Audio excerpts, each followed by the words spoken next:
أعوذ بالله من الشيطان الرجيم بسم الله الرحمن الرحيم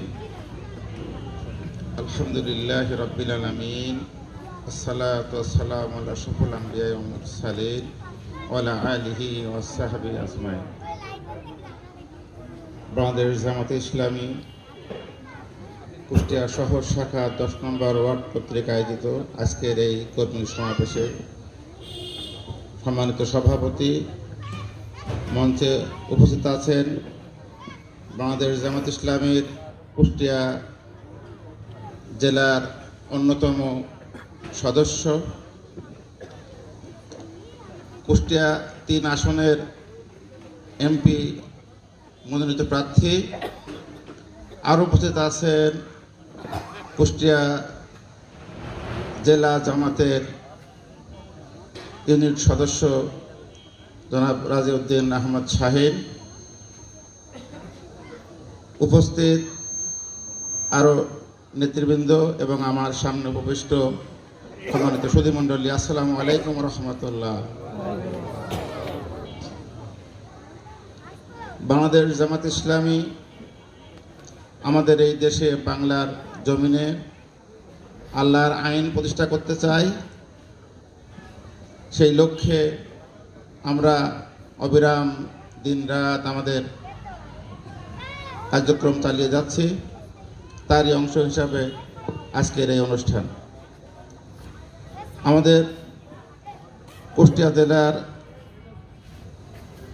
জামাতে ইসলামের পক্ষ থেকে দাওয়াতি দশক চলছে। 21 তারিখ থেকে 30 তারিখ পর্যন্ত দশক চলবে এবং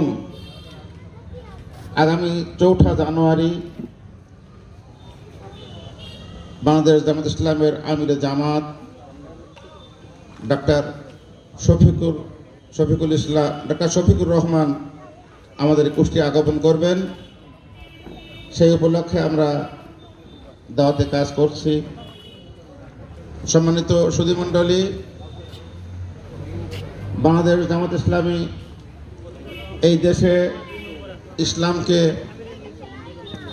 রাষ্ট্র ক্ষমতায় নিতে চায় এবং দিনের ভিত্তিতে, ইসলামের ভিত্তিতে এই দেশ পরিচালনা করতে চায়। আমাদের দেশে স্বাধীনতার পর থেকে এই পর্যন্ত যারা ক্ষমতায় আছেন, অনইসলামিক দলগুলো, সেকুলার দলগুলো এই দেশ শাসন করেছে। এই দেশের ভাগ্যের কোনো পরিবর্তন হয়নি, মানুষের ভাগ্যের কোনো পরিবর্তন হয়নি। মানুষের উপরে যাবৎ খালি জুলুম নির্যাতন চলে আসছে। এই গত জুলাই বিপ্লবের মাধ্যমে এই দেশ থেকে ফ্যাসিবাদ দূর হয়েছে। এখন আমরা নিশ্চিন্তে মানুষের কাছে দাওয়াত পৌঁছাতে পারছি, আমাদের কথাগুলো বলতে পারছি। এই জন্য আমরা আল্লাহর শুকরিয়া আদায় করি। সম্মানিত সুধীমণ্ডলী, বাংলাদেশ জামাত ইসলামী চাই আল্লাহর জমিনে আল্লাহর দিন কায়েমের মাধ্যমে দুনিয়াতে শান্তিতে থাকা এবং আখেরাতে মুক্তির জন্য আমরা এই কাজ করি। দুনিয়ায় শুধু শান্তি পাবো এটা আমাদের মূল উদ্দেশ্য না। আমাদের মূল উদ্দেশ্য আখেরাতে শান্তি, মানে আখেরাতে আল্লাহর জান্নাত পেতে চাই আমরা।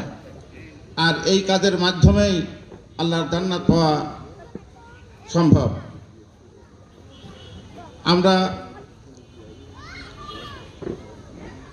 আমরা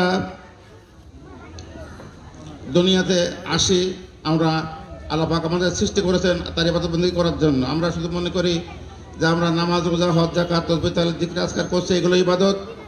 আর এর বাদে দুনিয়াদারি যে সমস্ত কাজকর্ম হয় সেগুলো ইবাদতের মধ্যে গণ্য হয় না। আমরা ইসলামী রাজনীতিকে এবং রাষ্ট্র ক্ষমতায় যাওয়া, দেশ শাসন করাকে দুনিয়াদারি মনে করি। কিন্তু আল্লাহর রসুলকে আল্লাহ পাক এই কাজ করার জন্যই পাঠিয়েছিলেন। আল্লাহ রসুলের অনেকগুলো দায়িত্ব ছিল, তার মধ্যে সবচেয়ে বড় দায়িত্ব ছিল এই ইকামতের দিন, আল্লাহর দিন প্রতিষ্ঠা করার জন্য। আল্লাহ রসুল এই কাজ করেছেন এবং আমরা এই কাজকে রসুলের কাজ হিসাবেই করি এবং এই কাজটা আমাদের ইবাদত মনে করি। সম্মানিত সুধীমণ্ডলী, আপনারা জানেন যে আমরা নামাজ পড়ি ফরজ মনে করে, আমরা রোজা করি ফরজ মনে করে। আল্লাহ পাক ফরজ করেছেন, নামাজ ফরজ করেছেন কোন আয়াত দিয়ে? আল্লাহ বলেছেন আকিমুস সালাত ওয়া আতুজ যাকাত, নামাজ কায়েম করো আর যাকাত দাও। এই আয়াতে যাকাত ফরজ আর নামাজ ফরজ হয়েছে।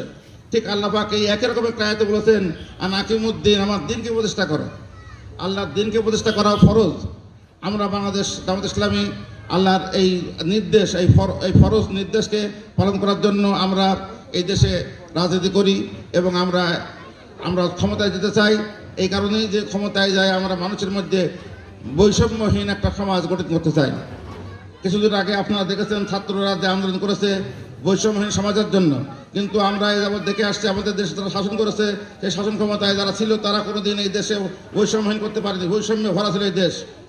কেউ কোটিপতি হাজার হাজার কোটি টাকার দেশ থেকে পাচার করছে বিদেশে, আর কোনো লোক তারা দুপুটো খেতেই পারেনি।